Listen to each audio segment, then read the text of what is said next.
So we're talking about critical race theory. There are lots of conversations going on about that, but tell us, what is your perspective, and from what the school board itself is saying about this, talk to our listeners a little bit more. So as I mentioned a few minutes ago, following a full year where they completely ignored the science, that having kids in school was the safest place they could be, which resulted not just here in Prince William County, but nationwide, with kids having increased anxiety and depression from the social isolation. The police department experienced increased calls for service, from our youth because, of being isolated and being kept, from an environment that they were accustomed to.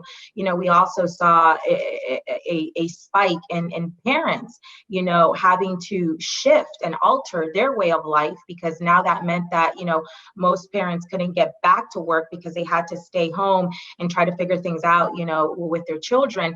I think it's of importance to highlight as well, that this particularly impacted, our minority students, whose parents typically are the ones who don't have the benefit of working from home, and had to experience all of these changes. With that being said, one of the things that has caused a bit of controversy here in Prince William County is this so-called equity statement that was approved by the school board.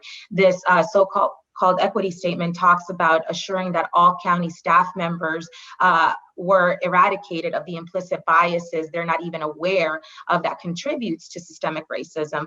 And of course, they view unequal outcomes, whatever they may be, amongst various groups as proof of discrimination and systemic racism.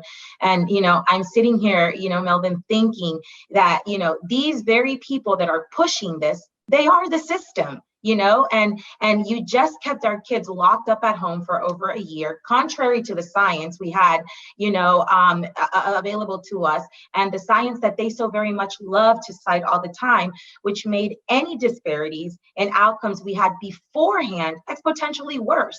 But of course, the left never sees things that way. When they do something, that is not very smart or counterproductive, they try to fix it by doing something even, more insane, if you will, and counterproductive, and the vicious cycle continues to repeat itself. So that's what we're dealing here in Prince William County right now. We know that our neighbors over in Loudoun County, have their hands full with, actual critical race theory curriculums that have been brought forward. We haven't really experienced that just yet here in Prince William County, but this so-called equity statement certainly opens the door, and it's an indicator, that this is the beginning, and that it's coming.